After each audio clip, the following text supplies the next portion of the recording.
Bonjour et bienvenue à tous.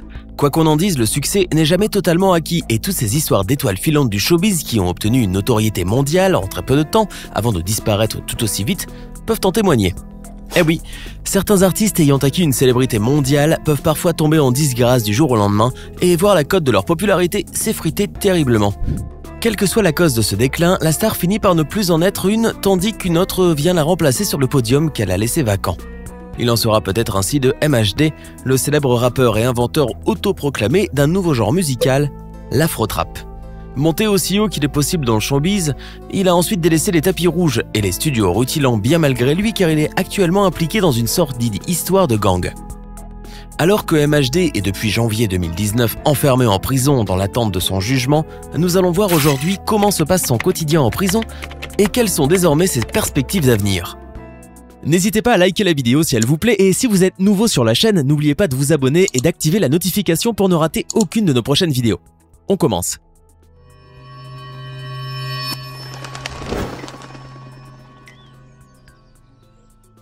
MHD, de son vrai nom Mohamed Sylla, est un rappeur et acteur français, né le 10 septembre 1994 à La Roche-sur-Yon en Vendée, d'une mère sénégalaise et d'un père guinéen. En 2003, un peu avant son 9e anniversaire, sa famille déménage à Paris pour s'installer dans une cité du 19e arrondissement. Dès l'enfance, il s'intéresse à la musique africaine et passe ses journées à écouter en boucle les chansons subsahariennes de Salif Keita ou d'Awilo Longomba. Ayant grandi dans cette ambiance musicale baignée par les sonorités africaines de ses origines et le rap de rue de sa cité, MHD s'essaie à l'exercice de mélanger ces deux cultures totalement aux antipodes, l'une de l'autre. Le résultat est un nouveau genre musical appelé l'afro-trap, dont le jeune rappeur est considéré comme l'inventeur. Ce nouveau style musical fera très vite des émules parmi les jeunes et les moins jeunes, et en à peine 3 mois, le jeune rappeur atteint la tête des hit parades avec des titres comme le titre Afro-Trap Partie 3 Champions League, un hymne à la gloire du Paris Saint-Germain qui rencontre un immense succès et qui est alors relayé par les footballeurs du club parisien. Cette chanson accumule plus de 30 millions de vues en quelques mois seulement, propulsant le jeune musicien vers les sommets du showbiz. La musique de MHD dépasse très rapidement les frontières et son nom commence à se faire connaître outre-Atlantique. Plusieurs stars, même internationales, montrent leur engouement pour les chansons de MHD sur les réseaux sociaux, parmi lesquels le rappeur canadien Drake ou la chanteuse américaine Madonna et son fils David. L'année 2016 sera une période faste pour le jeune rappeur, qui sort en avril son premier album homonyme, écoulé à plus de 400 000 exemplaires, et qui sera certifié double disque de platine. Cette même année, il entame une tournée internationale qui le mènera en Allemagne, aux Pays-Bas et jusqu'au Canada, car sa musique s'exporte très bien à l'étranger. MHD est devenu ainsi en l'espace d'une année seulement une véritable icône de la musique, à tel point qu'il est choisi par la marque de sport Adidas pour tourner dans une pub présentant le nouveau maillot du Real Madrid. La success story de MHD ne s'arrête pourtant pas là, puisqu'en 2017, il devient l'égérie de la marque allemande Puma, avec des cachets que l'on imagine sans peine mirobolants et bien sûr des livraisons de vêtements haut de gamme toutes les semaines. Tout semble sourire ainsi au jeune rappeur qui enchaîne les hits et qui est devenu une valeur sûre de la musique en très peu de temps. Et pourtant, quelques mois plus tard, la bonne étoile de MHD va finir par se ternir définitivement, et personne n'aurait pu imaginer de quelle façon. Le 15 janvier 2019, le monde du rap est sous le choc quand MHD est mis en garde à vue à Paris, puis placé en détention provisoire 2 jours plus tard. Son arrestation et sa mise en examen surviennent dans le cadre d'une enquête policière suite à l'assassinat du jeune Loïc, 23 ans, et habitant le 11e arrondissement. Les faits remontent à la nuit du 5 au 6 juillet 2018, une rixe opposant 2 bandes rivales, celle du 10e et du 19e arrondissement, éclate rue Saint-Maur dans le 10e arrondissement de Paris. Les secours interviennent assez rapidement mais ne parviennent pas à sauver la vie de Loïc, qui a 22 plaies à l'arme blanche. L'enquête, qui durera plus de 6 mois, révèle que MHD a pris part à cette bagarre généralisée, puisque, selon les témoignages recueillis, on l'aurait aperçu au volant de sa Mercedes sur la zone où l'attaque a eu lieu. Mais ce sont les images d'une caméra de vidéosurveillance qui ont persuadé les enquêteurs de la culpabilité de MHD, puisque l'on peut très clairement discerner le jeune rappeur sortir de sa belle Mercedes pour assonner un coup à Loïc, avant de s'enfuir de la scène du crime. Les enquêteurs ont ainsi pu identifier le rappeur non seulement grâce à sa Mercedes, qui fut d'ailleurs brûlée par la suite certainement pour dissimuler d'éventuelles preuves, mais aussi grâce à ses cheveux teints en blond, une signature capillaire reconnaissable entre mille. En outre, MHD portait ce soir-là un survêtement de la marque Puma, un de ces modèles qu'il recevait régulièrement, réservé aux ambassadeurs de la marque et interdit à la vente. Autant de preuves qui accablent MHD et qui l'ont conduit tout droit derrière les barreaux, où il croupit toujours en détention provisoire. Auditionné par le juge d'instruction au tribunal de grande instance de Paris, MHD a pourtant clamé son innocence, arguant qu'il avait prêté sa voiture à des potes ce soir-là et qu'il avait aussi distribué à ses amis pas mal de survêtements semblables à celui aperçu dans la vidéo.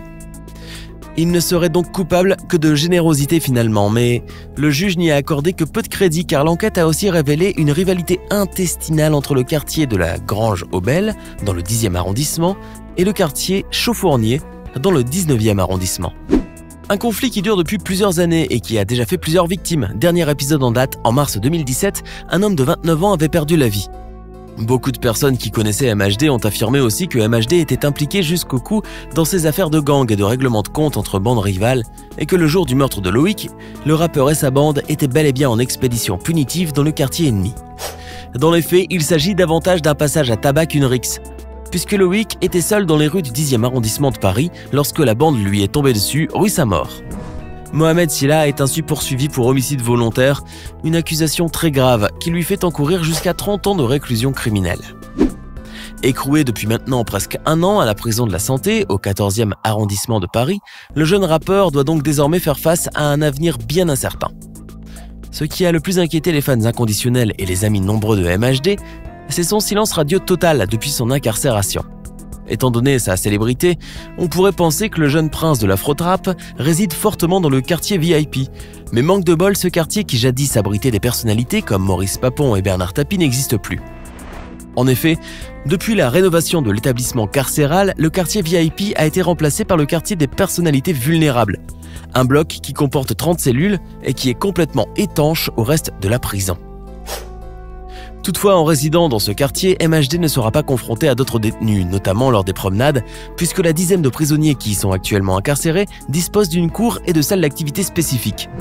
Les cellules individuelles flambant neuves font 9 mètres carrés et disposent tout de même de commodités qui passent pour de vrais luxes en prison, comme un téléphone fixe, une douche, une télévision et même une petite cuisine aménagée. La ligne de téléphone est payante et bien entendu sur table d'écoute, et les noms et numéros des personnes que les détenus peuvent appeler doivent au préalable être soumis à la validation des juges chargés de l'enquête qui les vise.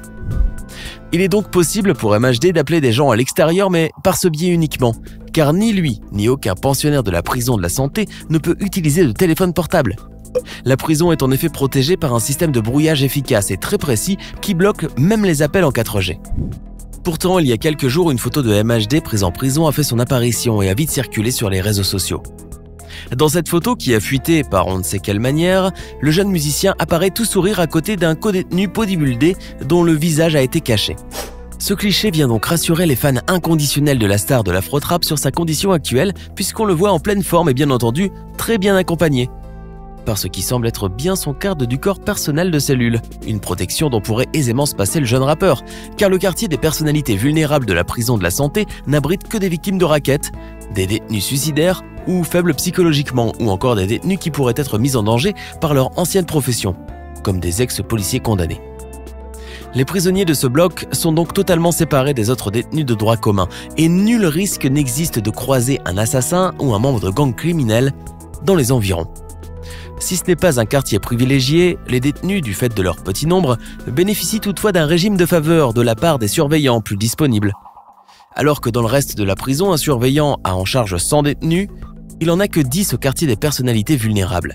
Ici, les détenus peuvent même améliorer leur quotidien en achetant auprès de la maison d'arrêt nourriture, vêtements ou même lecteurs DVD via un catalogue tarifé.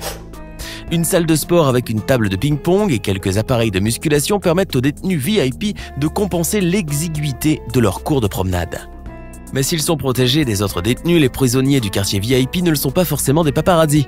Car la prison de la Santé, située au cœur du 14e arrondissement de Paris, à quelques minutes de la place d'Enfer Rochereau, est cernée par des immeubles qui offrent une vue plongeante sur les cours de promenade des détenus.